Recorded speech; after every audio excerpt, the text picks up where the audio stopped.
रीमा की बातों ने केतकी जी को झकझोर कर रख दिया। वाकई में वे मंजू के लिए बहन के घर से कैसा काल्पनिक परिधान तैयार कर ले आई थी जो पूरे परिवार के लिए कितना बड़ा अभिशाप बन सकता था। अपनी गलती समझकर उसकी आंखों से आंसू छलक आए और उन आंसुओं से भ्रमित अपेक्षाओं का परिधान तार तार कर दिया। मंजू ने रसोई का स्लैब साफ कर नल बंद किया और गहरी सांस लेते हुए सोफे पर निढाल होकर बैठ गई। उनकी गहरी सांस बता रही थी कि उसकी पहली पारी के घरेलू काम खत्म हो चुके हैं और एक कप चाय पीते ही तसल्ली से बैठने का समय आ गया है। उसने चाय बनाई और टीवी के आगे पसर गई। चैनल उलट पुलट कर देखे, कहीं कुछ ढंग का प्रोग्राम नहीं आ रहा था तो फ़ोन उठाया और लगी सहेली से बतियाने। ये मंजू का रोज़ का रूटीन था। सुबह 6 बजे से उठकर 11 बजे तक घर के सब काम निपटाती, लंच की तैयारी कर लेती और फिर आधा एक घंटा टीवी देखते हुए सुस्ताती। किसी न किसी सहेली को पकड़ फ़ोन पर गप्पे मारती और फिर नहाने जाती। नहाकर दूसरी पारी के काम निपटाने को मुस्तैद हो जाती। मंजू बेफिक्र बतिया रही थी। वह उसकी सासू माँ केतकी जी उसे दूर से ही घूर कर मुँह बना रही थी। जब उनसे रहा न गया तो बोल ही उठी, बेटा बातें बाद में कर लेना, ज़रा उठकर नहा धो लो, कुछ घड़ी पूजा पाठ। इस पर मंजू ने उन्हें ऐसा घूरा जैसे किसी अपरिचित को देखकर समझने की कोशिश कर रही हो कि आखिर यह है कौन साहिबा जो मुझसे ऐसे बात कर रही हैं। चली जाऊंगी मम्मी जी, आखिर इतनी जल्दी भी क्या है। सुबह से काम कर कर के थोड़ा थक गई हूँ और बोर भी लग रहा है। इस तरह से गप्पे ब्रेक लेने से हमारा रूटीन बोरिंग काम करते हुए भी बना मेंटल ब्लॉक रिलीज़ हो जाता है। हम रिफ़्रेश हो जाते हैं। मैं तो कहती हूँ आप भी दिन में ऐसे 2-3 ब्रेक ले ही लिया करो, आपका भी मूड फ्रेश रहेगा। कहकर मंजू हंसने लगी। उसकी हंसी से केतकी जी की चिढ़ और बढ़ गई। बस बस, मेरे पास ऐसे ब्रेक लेने का फालतू समय नहीं है और ना ही मुझे घर के काम बोरिंग लगते हैं। तुम ही लो अपना गप्पा ब्रेक, चिढ़े स्वर से कहकर केतकी जी बुरा सा मुँह बनाकर चली गई। कुछ दिनों से ऐसे ही चल रहा था। केतकी जी बात बात पर मंजू को टोकने लगी थी। उसके लिए केतकी जी के चेहरे के भाव बदलने लगे थे। मंजू भी हैरान थी कि अचानक मम्मी जी को हो क्या गया है। पहले तो उन्होंने कभी ऐसा व्यवहार नहीं किया। 8 साल हो गए मंजू को इस घर की बहू बनकर आए। सबसे ज़्यादा उसे केतकी जी का ही सपोर्ट मिला। अनुज से लव मैरिज हुई थी उसकी। मंजू के घर वाले इस शादी के विरुद्ध थे, पर अनुज के घर वालों ने उसे बड़े प्यार से अपनाया। मंजू उसी कंस्ट्रक्शन कंपनी में आर्किटेक्ट थी जहां अनुज सिविल इंजीनियर था। वहीं दोनों की मुलाकात हुई जो धीरे धीरे प्यार में बदल गई। आज दोनों अपने 2 प्यारे बच्चों के साथ खुशहाल शादीशुदा जिंदगी गुजार रहे थे। मंजू एक करियर ओरिएंटेड लड़की थी। शादी से पहले उसने कभी रसोई का घर का रुख भी नहीं किया था। घर गृहस्थी को संभालने की बात तो दूर, उसे चाय तक बनाना नहीं आता था। लेकिन केतकी जी की ममता भरी छत्र छाया में व अनुज के प्यार भरे सहयोग से उसने धीरे धीरे सब सीख लिया था। बच्चों के होने के बाद उसने जॉब भी छोड़ दी। घर में मेड थी, काफ़ी कुछ काम वही कर जाती थी। इसके अलावा बच्चों को पढ़ाना, उन्हें एक्टिविटी क्लासेस ले जाना, बाज़ार से ज़रूरी सामान लाना, ये सब काम मंजू संभाल रही थी। केतकी जी भी कुछ न कुछ काम करती रहती पर उनकी भूमिका हेल्पर की ही रहती। इस तरह से सब कुछ बढ़िया चल रहा था। किसी को किसी से कोई शिकायत नहीं थी। पर कुछ दिनों से केतकी जी का व्यवहार बदल गया था। उन्हें मंजू में मीन मेघ नज़र आने लगे थे। कुछ दिनों से नहीं बल्कि ठीक उसी दिन से जब वह अपनी बड़ी बहन कामिनी के घर से अपने भांजे की शादी अटेंड करके वापस लौटी थी। कामिनी जी की बड़ी बहू लता से वे बेहद प्रभावित हुई थी। हर समय मम्मी जी कहकर सास की सेवा में खड़ी रहने वाली लता, सुबह जल्दी उठकर नहाकर पूजा पाठ करने वाली, पाक कला में निपुण लता और सोने से पहले सास के पैरों में तेल लगाने वाली लता केतकी जी आश्चर्यचकित रह गई कि आज के दौर में भी ऐसी बहुएं होती हैं। पहली बार केतकी जी को मंजू में असंख्य कमियां नजर आने लगी। उन्हें एहसास होने लगा कि बहू के चुनाव में उनसे गलती हो गई है, क्योंकि उन्होंने अपने बेटे की बात झट से मान ली, वरना खोजने पर शायद लता जैसी बहू मिल जाती। कैसी गुड़ी है, सास के कपड़े अपने हाथों से प्रेस करना और पैर दबाना, तेल लगाना। केतकी जी का मन अपनी ही बहन के लिए ईर्ष्या से भर उठता। लता से मिलते ही केतकी जी को अपने जीवन में बड़ी भारी कमी का एहसास होने लगा, और वही एहसास जब तक मंजू के सामने छलकने लगा था। दोपहर में मंजू हाल में बच्चों को पढ़ा रही थी कि तभी केतकी जी ने उसे खबर दी, मंजू आज रीमा घर पर आ रही है, साथ में उसके सास ससुर भी आ रहे हैं। वे तो आज ही चले जाएंगे, पर रीमा कुछ दिन रहेगी। वाह, बुआ आ रही है, फिर तो बड़ा मज़ा आएगा, खूब मस्ती करेंगे। बच्चे अपनी इकलौती बुआ के आगमन की बात सुनकर खिल उठे। बुआ से उनकी बहुत पड़ती थी और कोई न कोई गिफ्ट भी ज़रूर मिलता था। सूचना देकर केतकी जी जाने लगी, तभी उनकी नज़र मंजू के कपड़ों पर पड़ी।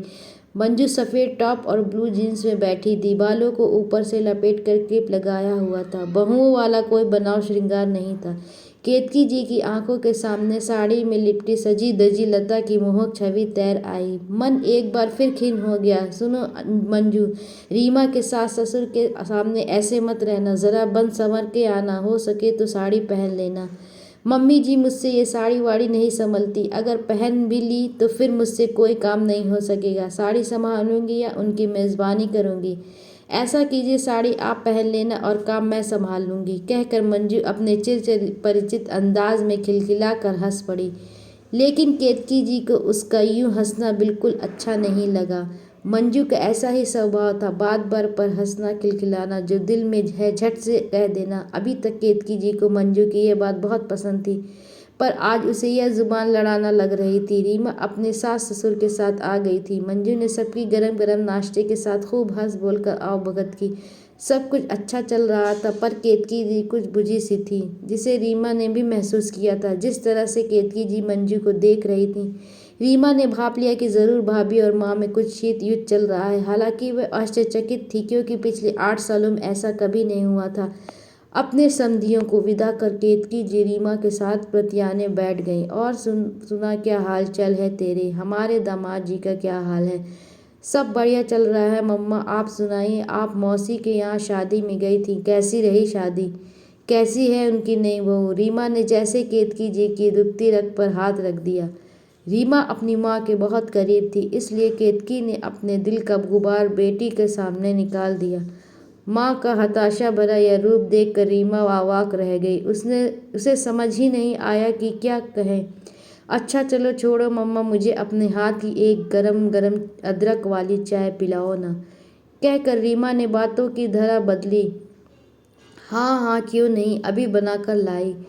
केतकी जी खुशी खुशी चाय बनाने चली गई। वहीं दूसरी ओर रीमा सोच में पड़ गई कि यह बैठे बिठाए माँ को क्या हो गया। केतकी जी चाय बनाकर लाई तो रीमा अपने बैग से कुछ निकाल रही थी।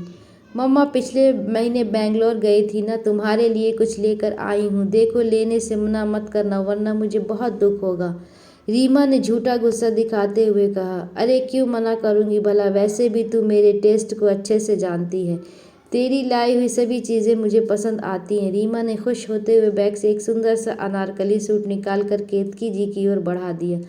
सूट देखकर केतकी जी आश्चर्य में पड़ गईं, पर रीमा की भावनाओं का ख्याल रखते हुए थोड़ा संयम हुई। रीमा, क्या ये अनारकली तू मेरे लिए लाई है? लेकिन तुझे तो पता है ना, मैं ये सब नहीं पहनती, बस साड़ी ही पहनती हूँ। मैं जानती हूँ मम्मा, तुम नहीं पहनती, पर जब मैंने इसे देखा तो बस तुम्हारी ही याद आई।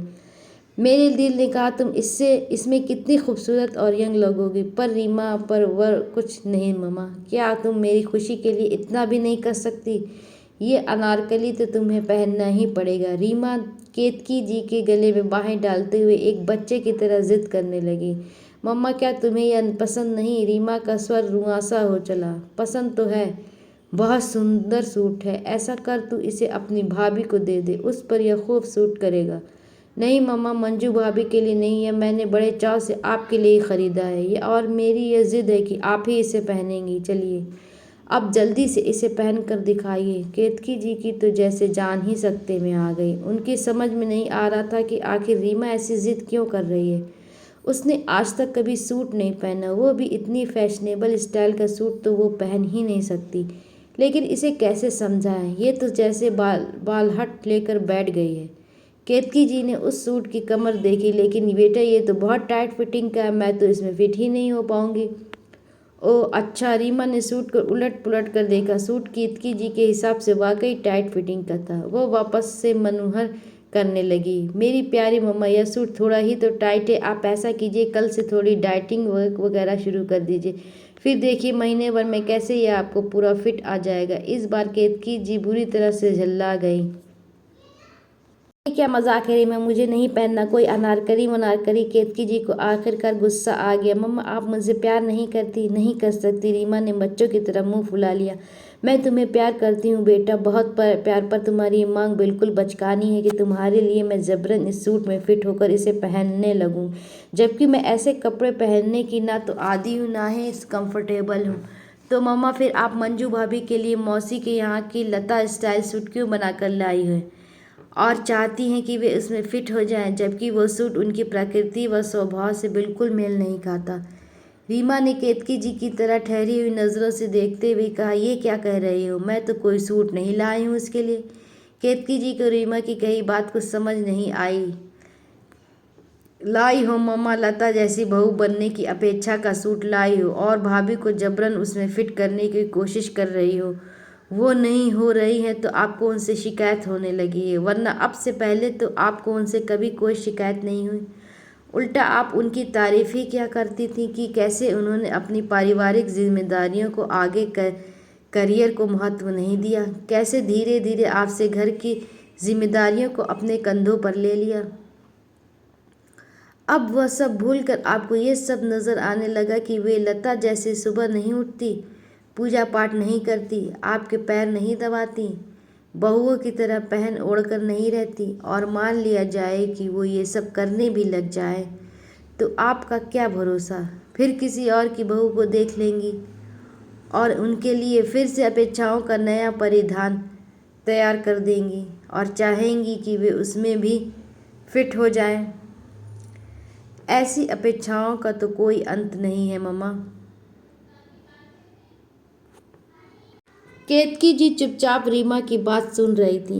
एक बात और मम्मा, भाभी हंसमुख हैं, अभी तक आपकी बातों को सहजता से ले रही हैं, यह तो मैंने आज खुद देख लिया।